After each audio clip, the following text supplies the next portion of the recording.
in South India.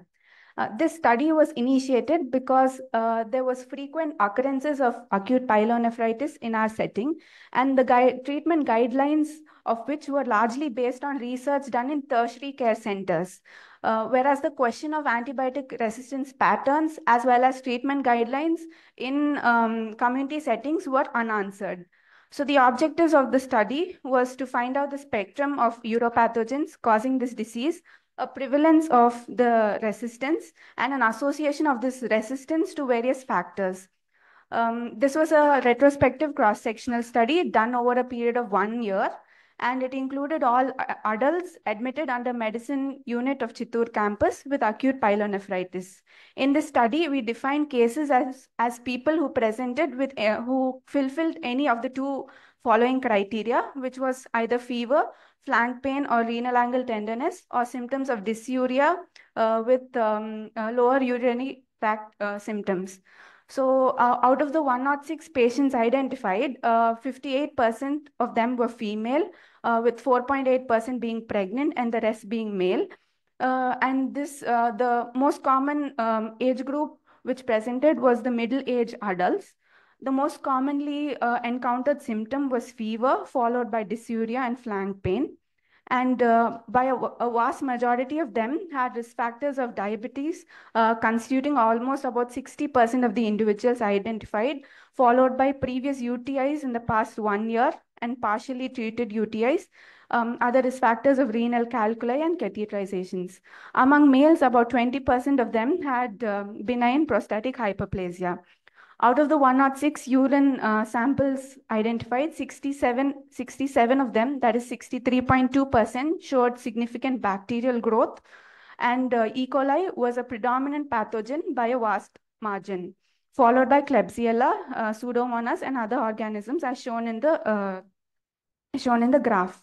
Amongst these, 25% tested positive for urine for blood showed significant growth in the blood as well. So at presentation, about 50% of them were given carbapenems, and the rest were either given piptas or other drugs. But of significance is the fact that about 70% of people who did not receive carbapenems at presentation were upgraded to piptas in the ward. So the third table that is presented in the middle column presents the comparison of the resistant rates of organisms, which shows that notably E. coli and Klebsiella. Sorry, I'll just conclude, sir. No. Time is there. Time is over. But it's 6:45. Okay. Continue. So notably it was Put the slide. Notably, E. coli and Klebsiella showed resistance to amoxiclav. Amoxiclav. Time is over, we stop it. Time is over. That's okay. Then stop. No, we have to be fair. Time is over, Dr. Masi. Okay, Good study.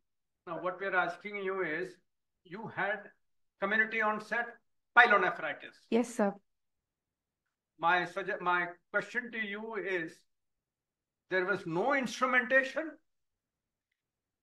Prior to the onset of there because were it's impossible to get Pseudomonas. It's impossible to get carbapenem resistant organism in a community acquired pyelonephritis. So about 4.5% of them had history of previous catheterizations. Okay, so you sort it out. Yes. So when you say community acquired means there has been no hospitalization at all. Okay, sir. So it's a very useful study, very meaningful study. Yes, because sir. when we go out of this room and I come to Chittoor, what is my first choice for a community acquired urinary tract infection? Of course, yours is all complicated because it is pyelonephritis is a complicated urinary tract infection. It's a systemic one. And so it's fine. What you've done is good. So what is your first choice? What you're going to recommend to all the hospitals there? So based on this study, the first line of antibiotics would be carbapenem. Impa, you're dead. Financially dead. Okay, you're talking about first line therapy in a community acquired infection, pyelonephritis in Chittoor Hospital.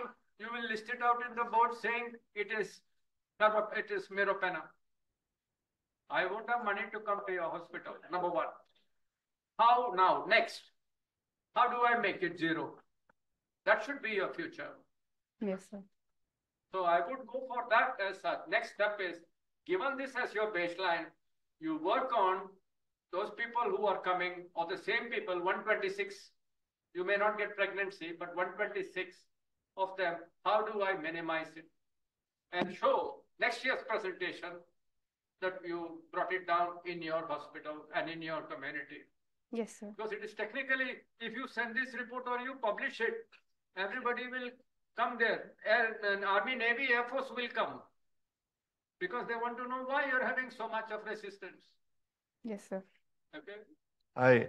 I would echo what Dilip has said. Why you have got that severe, that very high levels of resistance? Because your patient selection would have included people coming from other hospitals after catheterization. There's a fair number of hospital-acquired infections mixed here. So your patient, when you're doing a surveillance of antimicrobial resistance, your patient selection is very, very important. You must be able to say all of them are fresh community level infection. That is very difficult unless you have a very strict criteria. Perhaps I think that's what you have gone wrong there, because you would have taken it from all patients coming to the ward and then showing infection. Yes. So you'll get a mixed group. And then, of course, the infection resistance rates will be very high. Yes. But it's a very interesting study. So you can correct it as you go forward. Make sure that your selection criteria of patients are more stricter regarding true community-acquired infection.